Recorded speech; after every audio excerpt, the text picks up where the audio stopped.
We were up for the Cup, but it wasn't to be. And now it's back to the league as we travel up to Fleetwood for our regular dose of League 2 action and the start of the second half of the season with one clear aim in mind.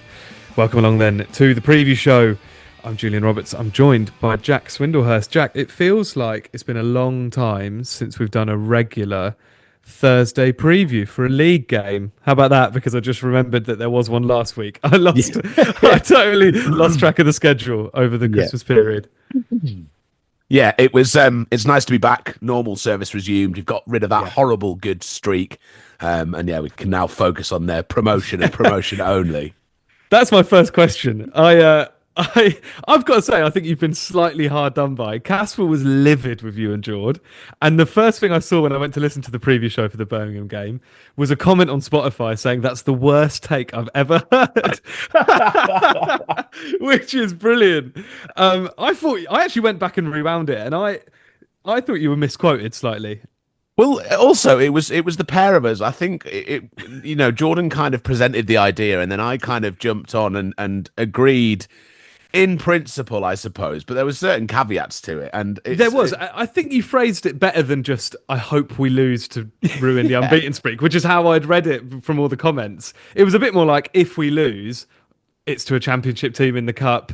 And there is such a thing. It's not the end of the world. Is actually exactly what you said. And also, I do think there is something to you can get hung up on unbeaten streaks when you'd kind of rather, points wise, win a game, lose one, than draw two in a row for the sake of an unbeaten streak. Mm-hmm.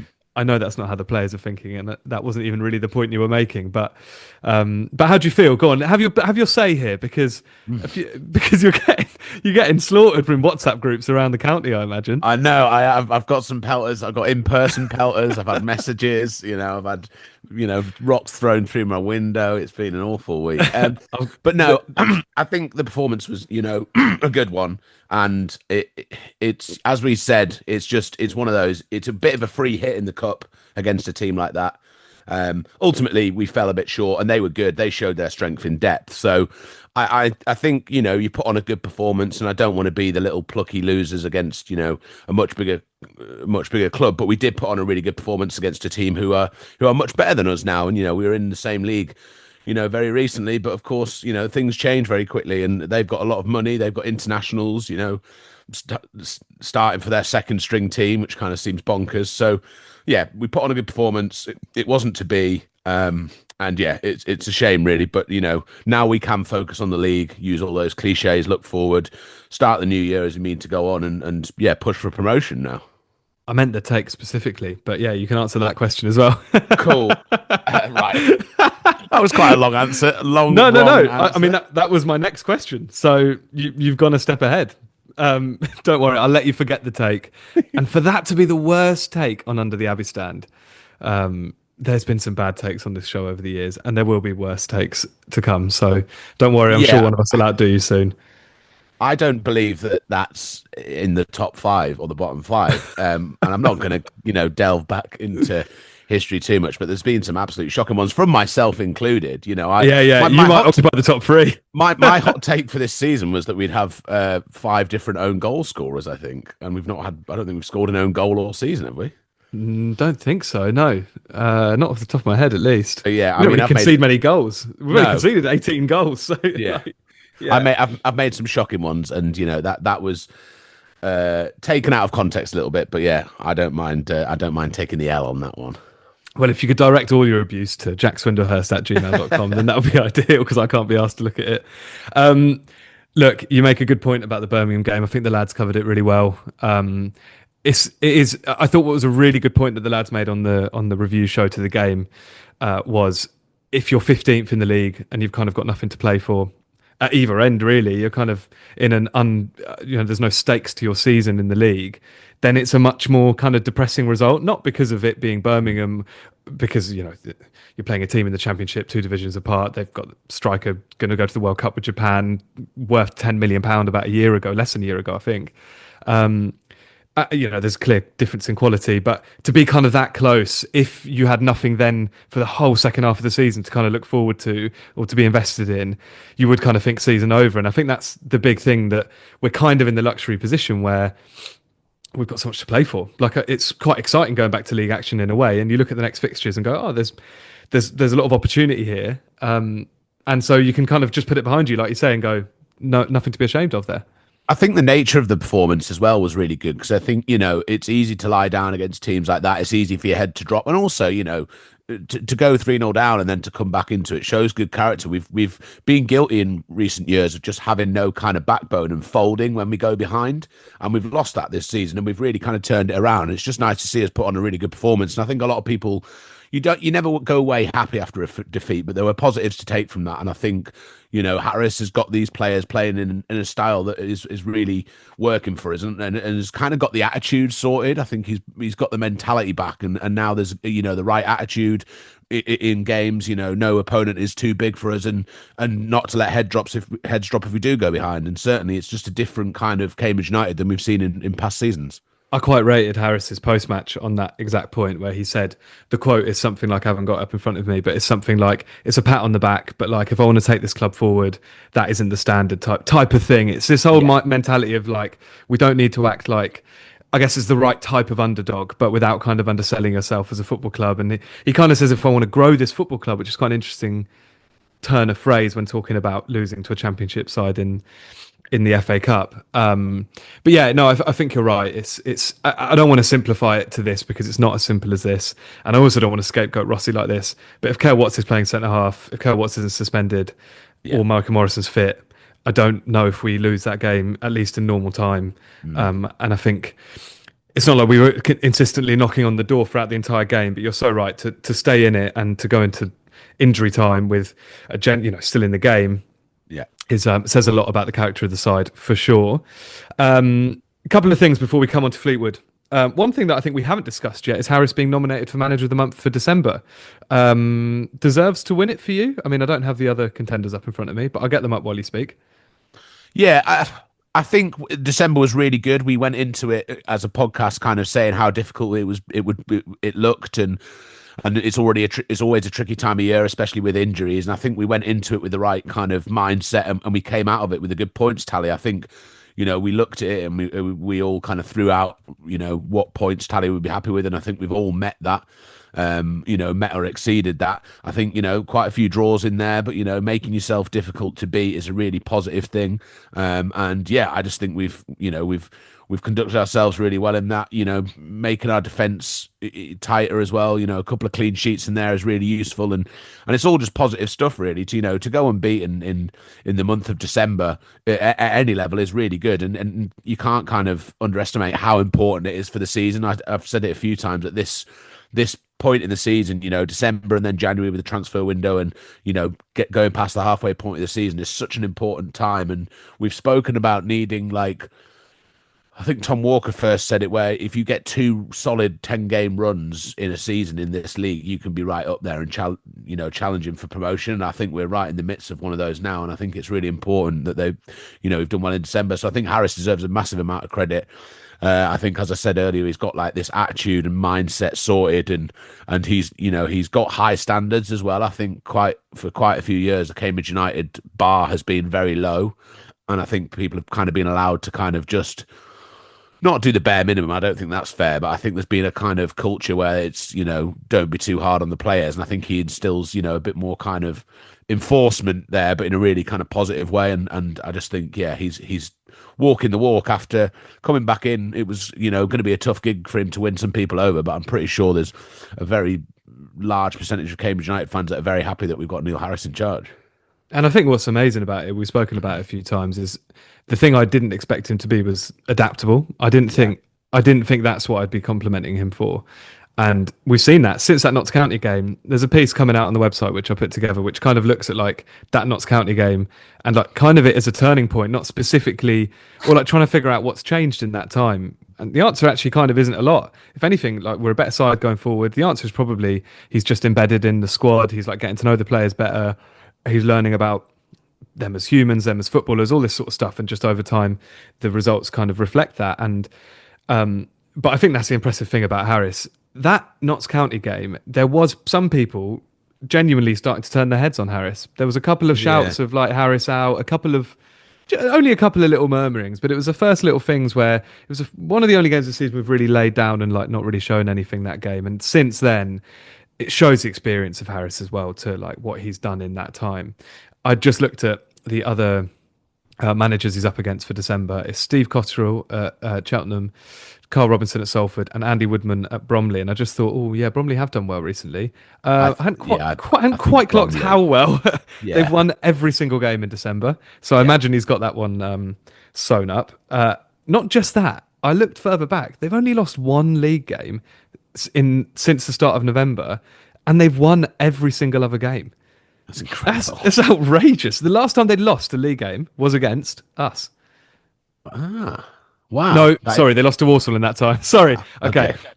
They've lost one game since they lost to us at the Abbey. But they've won every single other game, no draws. Pretty amazing. They're scoring a lot. They're scoring a lot of goals as well. I think it's one of those. There always seems to be a surprise package in League Two, and I don't mind saying that Bromley are my surprise package. I had no idea that they were going to be anywhere at this level, and certainly not top of the table. On the 15th of January, as we record. Sorry, 16th. It's Friday, isn't it? It's Friday morning. Yeah. But when Friday you've got morning. Michael Cheek scores roughly 1,000 goals. Yes, it's outrageous, isn't it? Anyway, well, fair play to them. Speaking of strikers. No signings through the door yet, Swindle. Are you panicking? I've got the reputation. Well, actually, I'm not sure if I've got the reputation on this podcast as being the panicker. Matt Caspel calls me the panicker. Well, there was one summer where you were panicking. It's fine. Hey, it's fine to admit it. I think we just really jumped on it. There was a summer, maybe I can't remember which one. It was a couple of years ago, where I think I woke up every day to the text of like, no signings yet, ridiculous. Yeah, I know. I think I did go a little bit overboard that summer. I was really hungry for signings, and I think there had been like a press conference where we'd been promised a couple through the door early, and it went on and on, and I did start to kind of obsess over that a little bit. So yeah, I'll wear that one on my sleeve. But it's a difficult one. I think you're going to come on to this point, and it's frustrating when you see people at your level making signings, and that's one of those things. We can touch on that later, but I think they'll be having conversations. I think we already know that they've been having conversations, and some people were tried and it didn't work. I think, or it didn't quite get over the line, and I think that is part and parcel of being part of a football club, especially in the January transfer window. I'm not too worried. I would really hope that we're going to get a few through the door before the end of it, but nothing in place for this weekend, which is a shame. But I think we just kind of have to trust the process, and hopefully in the next week, to 10 days, there'll be a couple of names coming through the door. Yeah, it's one of those where, to be fair to them, they haven't made a big deal about bringing people in early. In fact, like, I just listened to the presser, and Harris kind of mentions that he's kind of starting to see the market move now. They know they've got targets. I mean, they would say that they've got targets. Know how it works in this window. We're operating somewhere in a food chain where things have to move above us before then players become available to us. He even mentioned the Vertu games in midweek having an effect on which players are under 18s or under 21s sides of like Premier League Championship clubs and teams can then let go of those players. And now that a load of them have been knocked out in the week just gone, I think, or in a couple of weeks just gone, that's having a bit of a knock-on effect of players becoming available and the market's starting to move. So we might start to see things moving after this. I think personally, the way I'm looking at it is it's hard to feel, we're on such good form that it would be very different if the conversation was we're coming on the back of like having not 1 in 5, because then I think there would be a panic to like go and fix this early before we sort of exit the race or anything like that. We've put ourselves in such a good position that there is a slight luxury of not having to go and like almost panic sign someone or like make sure you've got someone through the door really early. The way that I'm kind of looking at it is, you look at the fixtures: Fleetwood away, talk about that in a sec, Oldham at home, Tranmere at home, Shrewsbury at home are your fixtures, next 3 fixtures, I think, unless I'm wrong. And but the fixtures up until the window closes, pretty much. You look at those 3 and think, well, I kind of back us to have enough to, let's be honest, even take 9 from that, but let's say 7 just for the sake. You want to win those 2 home games. Let's say you take a point at Fleetwood. I think we'd have enough in the squad already to do that. The question for me is, you have to get the signing right if you're going to do that, because you can't be squandering points. If we come out of these games and we've left points on the table because we haven't been clinical enough, especially striker. I mean, that's the big thing for us, isn't it? Because we haven't been clinical enough up top, that will feel hugely frustrating. And it's especially frustrating when you look around the league, and we've made this point before, our promotion sort of contenders, the teams around us, they all went into the season with like a recognised, reliable striker, whether that's like Carno at Walsall, Udo at Salford, Jatta at Notts County. Chester have got Will Grigg and that Lee Bonus. So they've all got multiple, in some occasions, players that can be relied upon to score goals. And we went in with Lavery, who is a goal scorer, reliable goal scorer when he's fit, but he's not fit enough. Apere's never really been a reliable goal scorer. Kwasi's like quite fresh and green. And then you look at those same teams and what they've done in January. Chesterfield have done 5, I think, now. MK Dons have signed like top-end League One quality players. They've got 3 of them, as well as players coming back from injury. Walsall have just announced they're going to keep Carno to the end of the season, which is huge for them, along with a couple of other loanees that I think are pretty important to them. Salford have signed Graydon off our next opponents on a big, like £500,000 fee, I think. Swindon have done 4 already, a bit under the radar, those ones, but I think they've bolstered where they needed to early. So you look at all of them, literally all of them except Notts County, but they've kept hold of Jatta, who I think is the big one they need to keep hold of. Does that bit worry you at all, that we are, if we don't get it right, we could be at risk of getting left behind come March or April? Yeah, it does. And also, I think one of the things that's slightly worrying is if we pick up another injury, which is, is feasible at this point in the season, it can leave us really bare and suddenly, like you referred to there, kind of panic signing somebody. And we've been in this position before where we've kind of, dealing with the dregs and players signing players with, fitness issues or, goal scoring issues, which has certainly been something that we've done in the last few seasons, where we've signed players who don't really score that many goals when we need goals. So I think it is a little bit concerning, and it's impossible really not to see what other clubs are doing and be slightly concerned. I think there are conversations about trickling down and letting business has to happen above you before you can do any, but I'm not really sure that I buy that in this case. And I think that the business is happening, alongside us and maybe even below us. So I think it's very much our turn to do something. And for whatever reason, we haven't got someone through yet. I'm trusting that between Harris and the powers that be who hold the money, that there are conversations ongoing and that everything's going to kind of come good. But it does get concerning when you get to kind of halfway through January, no one's through the door, and usually there are kind of murmurs about people, and there haven't been too many around Cambridge this time. And I don't know whether that's positive, because quite a lot of the time, to be honest, no truth or whether there is truth or not to them, they don't come to fruition anyway. But I think when it's quiet like that, it does kind of put fans on edge a little bit, and the club haven't released any kind of opinion on it, and Harris hasn't touched on it too much in his pressers. So I think we're all just kind of waiting, semi-patiently, but hoping that someone kind of comes through. And I think it would have been good to have someone in place for this game. Players take time to embed, and it's going to be a busy time and a really important time, and it would have been nice to have someone in, but we haven't for whatever reason. And I think people were excited when George Monday loan was announced. I know we've not really been, we've seen much of him, but I wondered if that might be the kind of cue for someone to come in, freeing up a bit of space, all of that. But it didn't happen. So yeah, I am a little bit concerned, but not as panicky as I was in the summer of 2023. No, I mean, personally, yeah, I'd rather they get it right than rush it. But it's just making sure they've got. You do back them though a little bit to think that Lavery's just had. I mean, I know he came on against Birmingham, but Lavery's had a lot of time to get back to some sort of full fitness now. We'll talk about it in a sec, but he might be in a position to even start on Saturday, which is the toughest of the 3 games. I really do back us to beat Tranmere and Shrews at home. So I do want them to get it right, because I'd rather focus on the other 19 games rather than just these 3, if that makes sense, for the sake of getting someone in. And it's hard. You look around and you see everyone else doing business, but they've identified someone early. All the situations are unique. It could be that we're going after someone who is going to be such a difference maker, but whoever that side that we're probably, I assume, loaning them from just needs to wait for something to happen before they can let him go.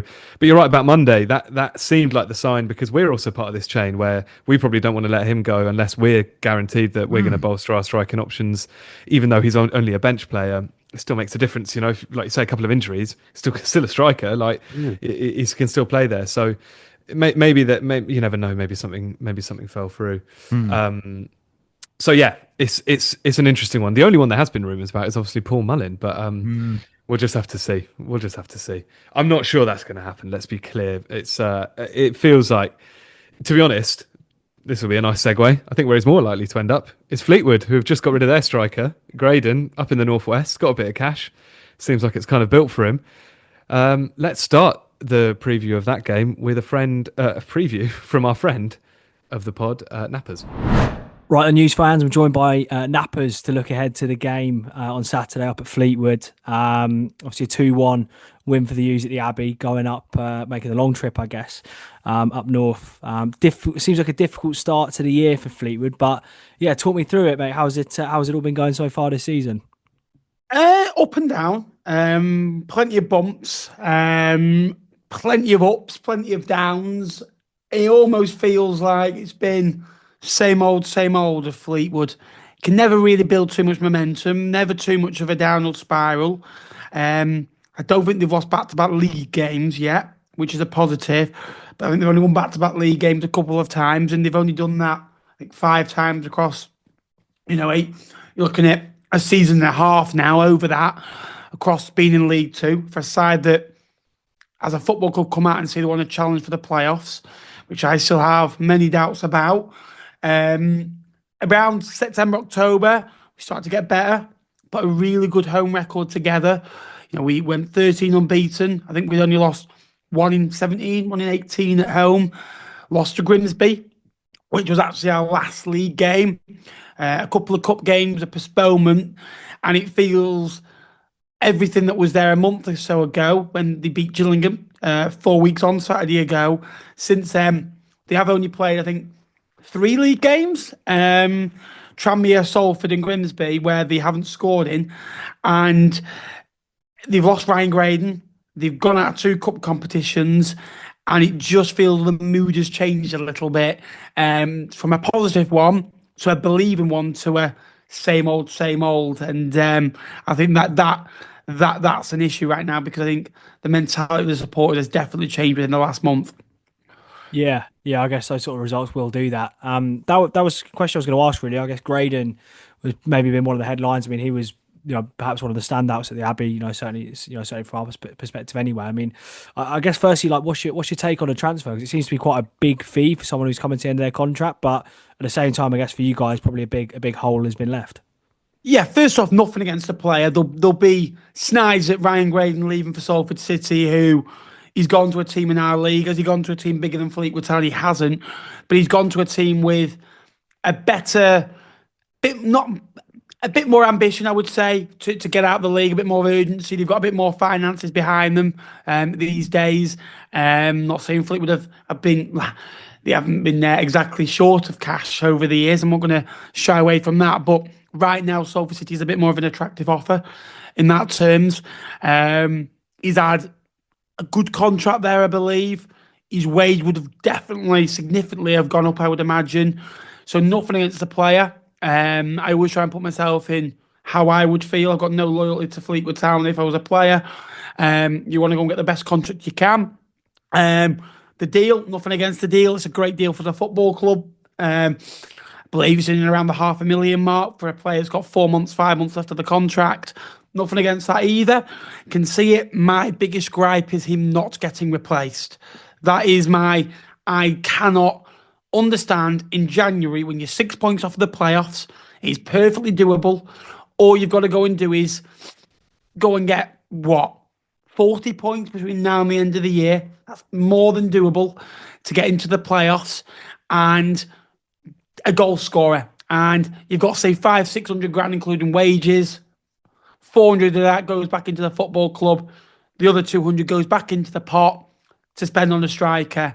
And it doesn't look like they're doing that. And looks like they're going to get a young lad in on loan from a Premier League academy that's probably never had a loan spell before.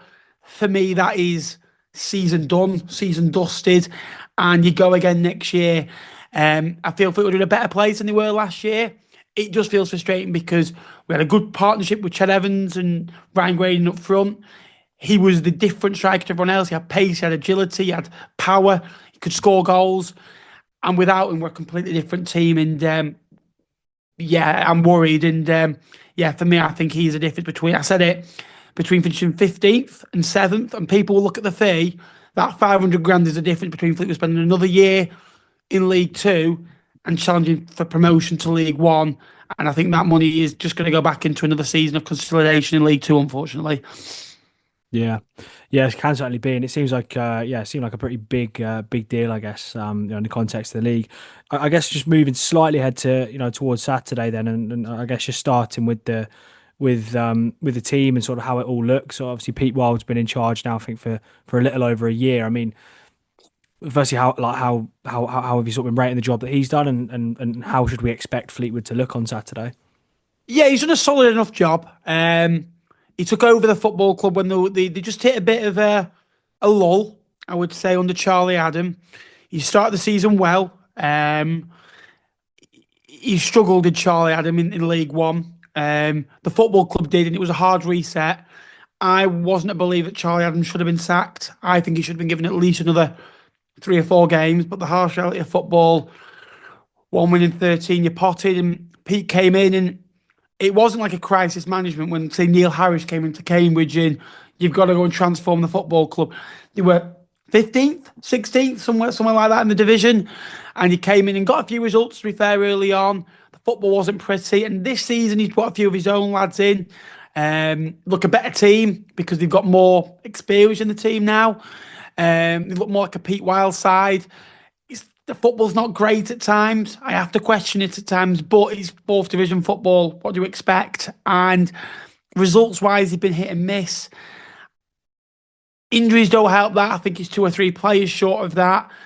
I always said this season would be the season before the performance season. It had to be.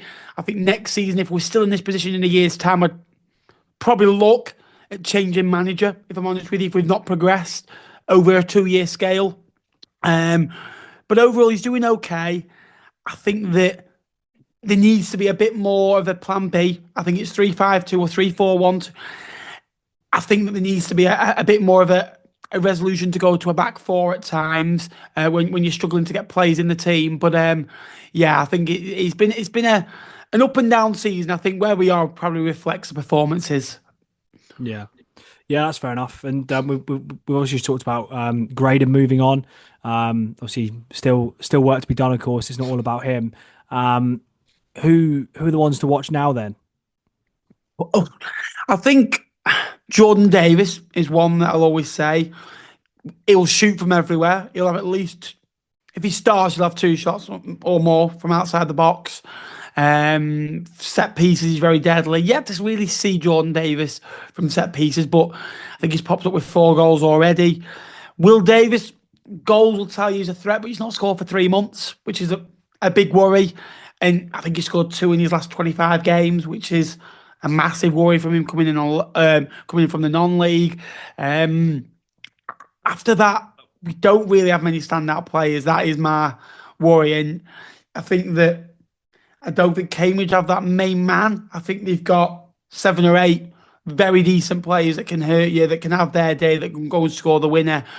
And I think we have that to a lesser degree, a much lesser degree. Yeah, but I guess leads me on nicely then. I guess, from our perspective, we'll come into this fairly high in confidence, probably not too much by being knocked out of the cup by Birmingham. 10 unbeaten in the league for us. So, we'll come into this one, I think, fairly well set. But how do you see it all going on Saturday? A tough game. I think that there's 2 teams for me that are the most difficult to play in League Two. Bromley's first, because I think the top of the league, first of all, if you play Bromley, you're like, they're an absolute pain to play. Cambridge are on another level. They are so solid defensively. They don't score goals, that many. They just score just over the goal a game, but they don't concede goals. They are so watertight at the back. They're good in the 50-50s. They win the duels. And I think that over the years, Cambridge have been soft. They've been flaky. Sorry, mate, I just need to cough. Am I all right? Sorry about that. They've been soft, they've been flaky, and they've been all over the place. And now you feel with them, they're an example of the manager. They run through brick walls for Neil Harris. They defend the box well. They compete. They battle. Are they pretty? I don't think so. But I think that Cambridge are another one that start the season, they were excellent at home. Couldn't buy a win or some consistency on the road for love and money.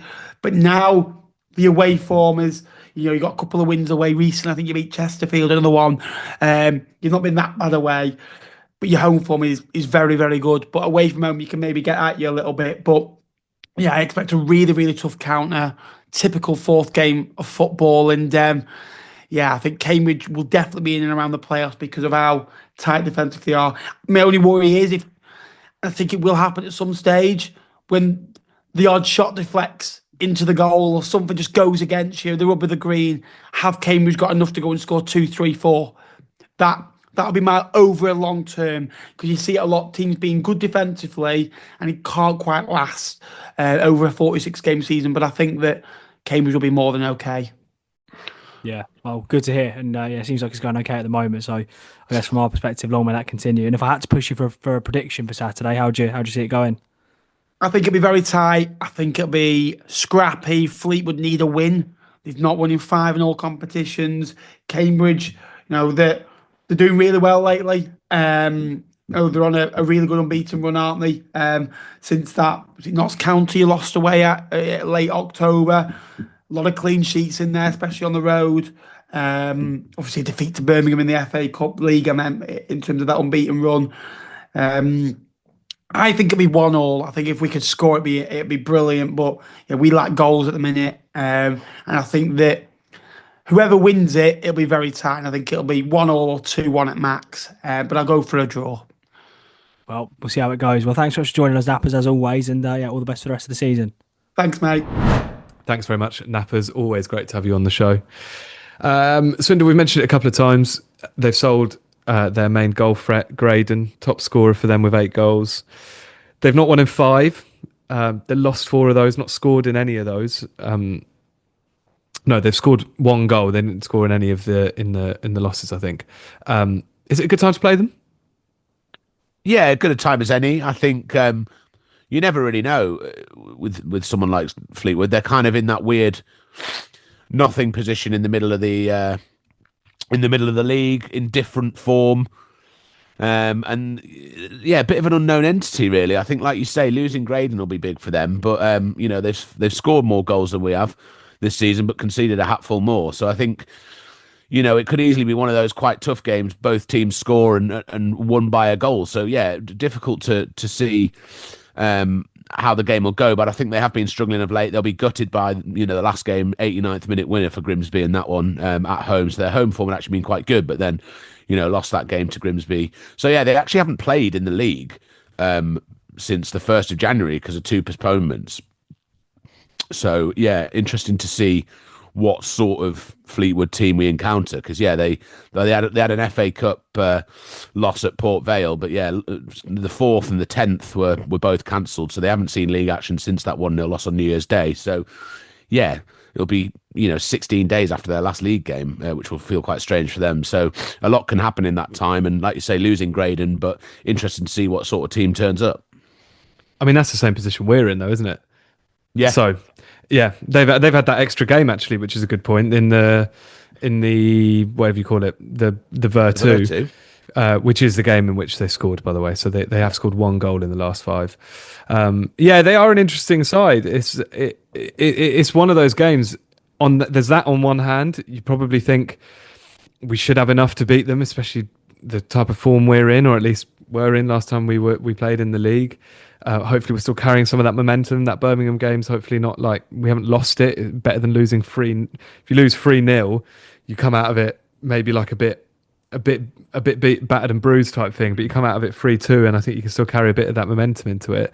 The other side of the coin is I think they're a tough side to play at their place. They've only lost twice at home in the whole season. One of them was the last time out against Grimsby, who scored an 89th minute winner. How are you seeing it? Are you seeing it? Which side of the coin are you landing on? Are you half full, half empty? Take a point, or expect us to beat a team that we are surely better than? I think we should be going there to win this game for sure. I think that I think You don't want us to lose this game like the last one, just to be clear. No, I want to go on record and say I really hope Cambridge United beat Fleetwood on Saturday. We need to get a run going. It was absolutely destroyed by that FA Cup loss. But no, I think we should be going there to win. I think they're there for the taking. I think they've, like you say, there'll be psychological damage to losing Graydon. I think teams see our defensive record, and that probably strikes a bit of fear into them. And whilst we haven't scored a load of goals, we've been good at points this season going forward, and pretty effective. And we've learned how to win away from home, which is important. We did have a long time at the start of this season where we looked very iffy away from home, and it was becoming a little bit of a monkey on our back. But since that Barrow game, it kind of turned it around, and we're able to win away, and that's very promising. So I think we should be going there to win, and it's one of those, isn't it? It's always a tough place to go. They've got players like Ched Evans, I know, who's pretty handy for this level, and other players that could certainly do a job here. But I feel like we should be looking at our own league position and thinking we want to kind of push towards the automatics, and going away to a team in 13th in the table on bad form. We should be looking to win that game, I think, regardless of whether it's home or away. I'm just having a quick look at their squad availability, and it looks like in their manager's presser today, there's good news for a lot of their players returning and being fit. So I think they might have had a few injury issues, especially at the back. The quote says, "We've had times where we've been light at the back. Now we're light up front. We've got to try and manoeuvre our way through it and find different solutions." They've only got 3 attackers fit, I think, but Will Davis and Ched Evans are 2 of them. Will Davis being a striker that, I think at this level has shown he can be a very decent player. So still a big threat. Definitely not a team to sort of to underestimate. But I kind of think I'm with you that I think if we show up with our defensive record, I kind of back us. I think you've got to look at this as a team to beat. It's a good moment to play them. So I'd want to go there with the confidence of expecting to win the game, to be honest with you, without sounding too cocky. But I think it's the sort of game you win if you're looking at automatics, which I think we should be. Yeah, 100%. And also, I think you referenced it earlier about Neil Harris becoming adaptable. And I think it might have to be one of those where we go and win quite ugly. I think they might try and grind it out, and I think it'll be pretty attritional. But I think Harris has kind of instilled a mentality that we can do that now, and I don't think we had that before. So it might be quite a difficult game to watch, but I think it'll be won by the odd goal. And I think Harris has kind of got that mentality now that we can go on and win games like this where maybe before we couldn't. So yeah, I think that'll be the thing. I think it'll be a difficult game to watch, but yeah, one that ultimately I hope Cambridge United can come away with 3 points. From the presser, Zach Bradshaw's the only one back in contention. By the way he was speaking, Harris, he wasn't hinting that he was going to come straight back into the 11, but he said he said something along the lines of he would be the only one that could affect the starting 11 if we decide to go that way. But by the way he phrased it, it didn't scream that Bradshaw's going to go straight into the starting lineup. And it's fair enough, if he's back from a fairly hefty injury. I think it was that Stockport game, wasn't it? Start of December, so it's a good 6 weeks he's been out. It's too soon for Corey Smiths. He's still a few weeks away. He also mentioned there's a behind closed doors friendly happening next week for players to build their minutes up, which is quite interesting. You'd have thought, weirdly, I'd have thought he'd be happy to not be playing too much football after the festive period, but clearly, hey, they know better than us, don't they? So there must be a lot of youth players. I can imagine like Nascimento needs minutes, and maybe they're trying to get people back into full fitness, and maybe playing is the best thing for it. What lineup would you go with? Morrow's the only one that I was thinking is back available for league action. He was on the bench against Birmingham. Does he come in for you? Watts has had a rest, so Watts obviously starts, right? Is it Jobe or Morrow? Is it 5 at the back for you? And then up top, Lavery's probably fit enough after a break to start, I would say, if you go and target this one. It's one of those, isn't it, where it's like, do you dare start Shane Lavery? It's like, and I'm glad I'm not the one who has to make that decision. I think we've referenced this a million times before, but Shane Lavery, every time he sets off on a sprint, you kind of seize up and shiver a little bit, because you feel like his hamstring's ready to go at all times. Here's my flawed logic on that, is that of all the games, this is the one that I start Shane Lavery and maybe play 90 minutes if we're still needing a goal. The reason I say that is, A, there's a guarantee Shane Lavery's going to get injured at some point, right?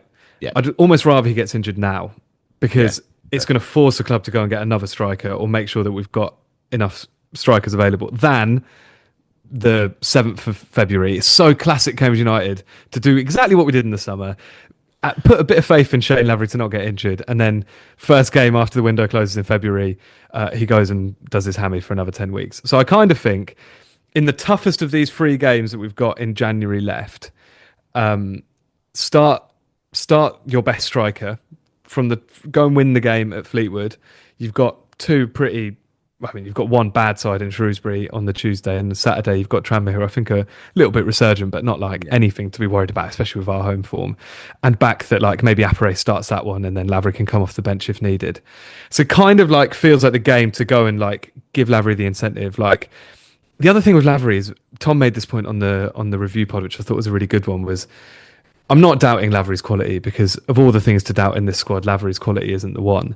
But when he's played recently, he has looked massively rusty. Like at Chesterfield, even off the bench against Walsall, I thought it's fair enough. It must be hard, the stop-start nature of him with the injuries. So I kind of think get him in again, and he's got to adjust to the pace of the game. That as a sub is always tough, especially leading the line. I'd like to see him start. I'd like to see him like affect a game from minute 1. Hopefully by 60 minutes the game's won and you can take him off. But I don't know. Is there any logic to that, do you think, or am I barking at the wrong tree? No, I do see where you're coming from. It's a tricky one because, it's a great idea if it works, but if he comes off after 20 minutes because we've thrown him in at the deep end too soon, then we look really silly. I will say I don't think there can be an eventuality where we don't bring in a forward in this. Oh, no, I'm talking about, I think we need 2. No, sorry, I know that, but like you kind of put the fear in me there when you kind of referred to the summer. It's like, imagine if we don't sign anyone. Oh my God, no. I mean, that would be crazy. No. I think the worry for me is they only go and get 1. And I think with Kouassi back in March, they might think, oh, Lavery can get us through to March. And then I just see this scenario where we signed 1 striker and he's a loanee from a Premier League club. He's never played. It's his first loan out to like proper football. And then Lavery breaks down in mid-February. We've got 6 weeks until Kouassi's back. And suddenly we're looking at Appere and some youth prospect from Forest or whatever. So I'm almost thinking like, if not that I want Lavery to get injured to convince them to get 2, I hope they get 2 anyway. But like, if it takes Lavery getting injured to go and get another striker to make sure that we've got enough options, is it the worst time for that to happen? The podcast has gone absolutely crazy for the second week in a row. I'm trying to challenge your take. I don't want him to get injured. Can I just make that absolutely clear? I'm saying if he's going to get injured, this might not be the worst time for it to happen. And he will get injured. We all know that. I can't wait. You've taken the pressure right off me there, mate. Thank you. No worries. But no, I think you're right. I think maybe it could be a good play. I'm not sure Neil Harris will do it, to be honest. I think it probably Appere starts. And I think Job stays in. I think Job and Watts, there's an argument for going 5 at the back. But I think keep Job and Watts. I don't know about Morrow. It just feels so strange. I also saw Morrow filming a promo for his gym. Like, I didn't realize he owned and ran a gym. I knew he ran a barbershop. I didn't know he ran a gym in Birmingham. Where like, oh right, he still lives up there, doesn't he? Yeah. So I was just interested to see that. But I guess he's been focusing on rehabilitation there and getting ready. But so maybe he's ready to come back in. But to be honest, I've really rated Job and Watts together this season. I think I'd be happy to see them two kind of carry it forward. Really, me too. I think it's one of those situations where I'd pick Job and Watts. I think he's going to pick Morrow and Watts, and I think he sees Morrow as like the most important player in the squad. He mentions him so much on and off the pitch, leading from the changing room even when he's injured, all this sort of stuff. So I think a fit Morrow starts for Harris. I think. Okay. Well, interesting. That's my prediction. But I agree with you. I'd want Job and Watts. Does Knight start for you? Yeah, I feel like Ben Knight's had a pretty hard time in his Cambridge United life from fans and the expectation when he came in and didn't meet it at first, but he's really turned that around. And I think that's a player who thrives off, confidence and minutes. And I think we keep him in and, hopefully he can have a bit of fun against Fleetwood and kind of open up. I feel like he's hitting that that top gear that he's got and starting to look like a really useful player. And I'm really happy for him, because obviously it was a tough at times for him. But yeah, I'd keep Ben Knight in and yeah, let him try and build on that confidence and become more of an attacking threat, even though he's been brilliant in the past few games. There was a tough point for him, you're right, but I think it's a different type of tough or criticism, let's say, to other players. Like, it's just with Knight, you can see how much quality he's got, and you're just desperate for him to unlock it. So maybe we're putting too much, the weight of expectation on him a little bit too much. But he's unlocking that now. I mean, massively. Like, all the past few games, he's been brilliant. Prediction, Swindle. Let's wrap up the pod with that. Yeah, I think it's going to be, as I said earlier, I think it's going to be a tricky game to navigate. I think they'll come out with a game plan. They'll want to frustrate us. They'll want to grind it out, and they'll want to slow the game down. But I think we'll have enough to go up there and get the better of them. I think Cambridge United will win. I'm going to say another clean sheet. I think we're going to win this 1-0. It won't be the best of games, but I think we'll get the job done and come away with 3 points. I love that. I've got a bit of a feeling this might be not a crash down to earth. I'm going to go for. I'm going to think it's going to be 1-1. And it'll be one of those that we'll be really on the fence about whether it is a good point or not. So, yeah, I'm going to go 1-1 and Lavery, and then hopefully he breaks his leg and I never have to see him again. No, obviously, I don't want Shane Lavery to get injured. But I do hope he plays, and I do hope he starts and scores. We were talking about strikers earlier. I'm just going to plug something on the website on undertheabbeystand.com. Ben Griffiths done a scouting piece, not just for strikers, wingers, and it's also had a quick look at left backs. It's an amazing read. He's very talented writer, Ben, but also very good at looking at data and picking these sorts of things out. And there's a really interesting list of players on there that I think is well worth a read. You've got to be Coconut Tier member, which is £5 a month. It's all pretty self-explanatory on the website, but just head to undertheabbeystand.com to sign up. You get extra pods. We've got another interview coming out this time next week, Friday, I think, which George's doing with another ex-legend. So look forward to that. You get extra bonus content for the pod and online, so do sign up for that. Obviously, as well, go and get a nice Greek skepasti at the Old Spring, our wonderful drinking partners. And I think that's all the plugs, Swindle. It's been great to be back. I think it's my second pod of 2026, but we're managing to rack up the bad takes, so that's good. Yeah, there'll be plenty more of that to come, especially if you listen to the Coconut Tier. It's just an hour of bad takes, after each other. We could challenge each other to try and go back and find the worst takes. That would be quite a fun episode. That would be. And also, we do these hot takes at the start of the season. We should do cold takes, like the worst possible take, we can think of. They'll probably come true with mine, to be honest. It's probably the same thing, mate. Yeah. Not sure there's much difference. Anyway, nice one. See you soon.